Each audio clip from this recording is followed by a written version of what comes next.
आप सभी का हमारे YouTube चैनल यूपीएससी वाला एस्पिरेंट में आज हम बात करने वाले बड़े ही दुख की बात हैं। जैसा कि मैंने कल वीडियो में बताया था कि 12/8/2023 को यहाँ पर जो नेत्र सहायक की हैं वो यहाँ पर उन्होंने 1.5 गुना अभ्यर्थियों की यहाँ पर लिस्ट जारी की हैं और उनको डॉक्यूमेंट वेरिफिकेशन के लिए 17 अगस्त को 10 बजे से शाम को 4 बजे तक यहाँ पर बुला लिया गया है। यानी जो 1.5 गुना जो अभ्यर्थी हैं यानी 175 अभ्यर्थियों को यहाँ पर लगभग यहाँ पर PDF उन्होंने जारी की हैं और उनका जो नाम है उन्होंने उनको डॉक्यूमेंट वेरिफिकेशन के लिए बुलाया है।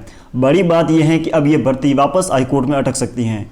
सबसे बड़ी बात, अब चाहे वो फार्मासिस्ट हो, नर्सिंग ऑफिसर हो, ANM हो, LT हो, RT हो या फिर नेत्र सहायक हो, ECG और जो डेंटल वाले हैं वो नहीं अटक सकती हैं, क्योंकि इसमें डायरेक्ट उन्होंने बुलाए हैं, कोई कट ऑफ यहाँ पर जारी नहीं की थी, डायरेक्ट डॉक्यूमेंट वेरिफिकेशन के लिए बुलाए हैं। लेकिन जब जो अभी नेत्र सहायक की जो भर्ती के बारे में बात करते हैं, उनको जब 1.5 गुना अभ्यर्थियों को यहाँ पर जब लिस्ट जारी की है, ठीक है, तो 1.5 गुना अभ्यर्थियों को लिस्ट जारी की है तो इसमें कट ऑफ का की कोई जिक्र नहीं किया गया है। सबसे बड़ी बात यह है कि जब कट ऑफ का जिक्र नहीं किया गया है तो जब अगले जिनका सिलेक्शन नहीं हुआ है तो वो दावा कैसे कर सकते हैं कि इनकी इतनी कट ऑफ वाले अभ्यर्थियों को यहाँ पर लिया गया है।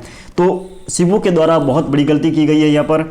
अब ये क्या हुआ है, मामला क्या है, पूरा आपको बताते हैं, ठीक है। जैसे कि आपको मैं दिखा रहा हूँ कि ये नेत्र सहायक भर्ती, ठीक है। अब यहाँ पर मैं आपको PDF दिखा के आपको बता देता हूँ और यहाँ पर इन्होंने जो परसेंटेज निकाले हैं वो भी इन्होंने क्लियर कर दिए हैं सिबू के द्वारा कि दस्तावेज सत्यापन हेतु आवेदक द्वारा ऑनलाइन आवेदन में भरे प्राप्तांकों यानी कि 12वीं और भविष्य की योग्यता के प्राप्तांकों को औसत 70% है, ठीक है। 12वीं और जो भी आपका जो ऑफिशियल जो डिग्री है उसका जो 70% आपको मिलाकर यहाँ पर 70% निकाले गए हैं और यदि बोनस अंक लागू हैं तो वो भी आपको इसमें साथ जोड़े गए हैं।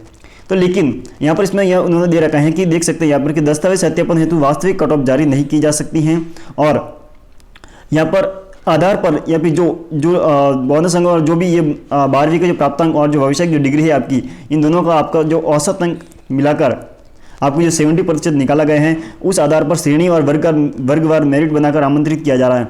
यानी जो मेरिट बनाई गई है उसमें ये क्लियर कहा गया है कि जो 1.5 गुना अभ्यर्थियों को लिया गया है वो फाइनल मेरिट नहीं है। पहली बात तो ये है, फाइनल मेरिट नहीं है। अब फाइनल मेरिट नहीं है तो जिन 1.5 गुना अभ्यर्थियों को लिया गया है तो 1.5 गुना अभ्यर्थियों को यहाँ पर कट ऑफ जारी करनी बिल्कुल जरूरी थी।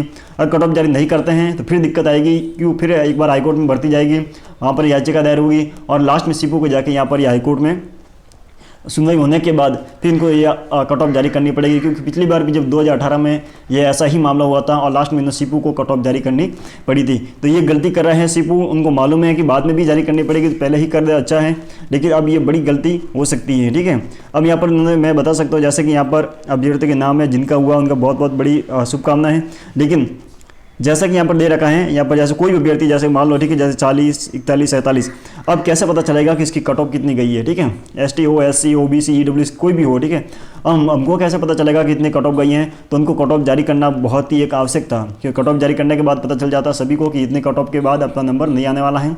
इतने कट ऑफ वाले अभ्यर्थियों को यहाँ पर 1.5 गुना अभ्यर्थियों में यहाँ पर लिया गया है, ठीक है। अब ये भर्ती सिर्फ नेत्र सहायक के लिए नहीं है, ये सभी NO के लिए भी हो सकती है, नर्सिंग के। अगर इस प्रकार के प्रोसेस सभी में अगर लागू होता है, अगर सभी जैसे फार्मासिस्ट, नर्सिंग सभी में अगर वो कट ऑफ जारी नहीं करते हैं, अगर कट ऑफ नहीं दिखाते हैं तो फिर ये बड़ी दिक्कत हो जाएगी। फिर वापस हाईकोर्ट में भर्ती बिल्कुल जाएगी और वापस सिपू को लास्ट में आपको ये हाईकोर्ट में याचिका होने के बाद फिर ये भर्ती को वापस क्या करना पड़ेगा, यहाँ पर कट ऑफ जारी करनी पड़ेगी सिपू के द्वारा, ठीक है। लेकिन जब सिपू इतनी बड़ी गलती कर रहे हैं तो ये समझना चाहिए कि आगे इलेक्शन आ रहा है, भर्ती जल्दी से जल्दी कंप्लीट करवाना है। लेकिन भर्ती कंप्लीट करवाने की बजाय उसको जब लंबा लंबा खींचे जा रहा है तो बहुत ही एक दुख की बात है कि जितना हो सके भर्ती को जितने कंप्लीट करवाने की जो चाहत थी वो धीरे धीरे वापस कम होने लग रही है। अब जब डॉक्यूमेंट वेरिफिकेशन लिस्ट, मैं मान रहा हूँ document verification list, DV list जल्दी जल्दी आ रही है, लेकिन वापस ऊपर से ये गलती कर रहे हैं तो वापस हाईकोर्ट में जाएगी।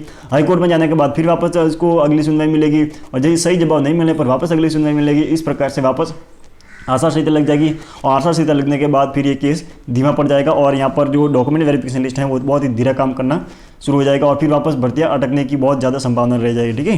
तो फिलहाल यही है कि जो सिपू के द्वारा गलती की गई है, इस प्रकार की गलती के आपको लास्ट में भुगतना भी पड़ सकता है और अगर कोई मामला हाईकोर्ट में नहीं जाता है तो बहुत ही बड़ी अच्छी बात है, कोई दुख की बात नहीं है। लेकिन जैसा कि मेरे जानकारी के अनुसार जैसे 2018 में यहाँ पर जो भर्ती हुई थी और 2018 में यही मामला हुआ था, इसी प्रकार का यहाँ पर मामला हुआ था और वापस हाईकोर्ट में गई थी।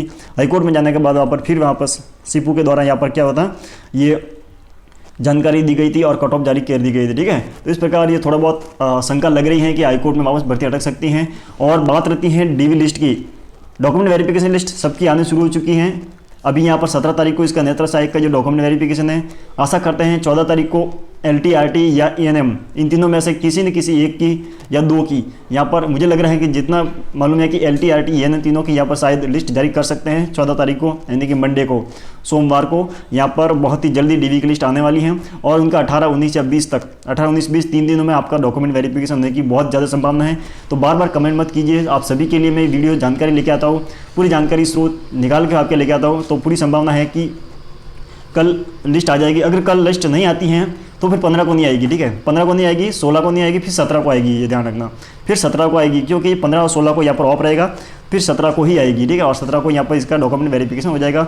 और जैसा लग रहा है कि उससे पहले 14 तारीख को, यानी कि 14 अगस्त को आ जाएगी लिस्ट। ठीक है, डॉक्यूमेंट जो भी हैं आवश्यक डॉक्यूमेंट मैंने बता दिया है, वीडियो देख लेना आप, वो बिल्कुल आप तैयार रखिए और वो डॉक्यूमेंट आपको यहाँ पर जरूर आपको ध्यान रखना है। ठीक है, आई होप आपको जानकारी अच्छी लगी है तो वीडियो को ज़्यादा से ज़्यादा शेयर करें और लाइक जरूर करें, कमेंट जरूर करें। थैंक यू मित्रों, जय हिंद, जय भारत।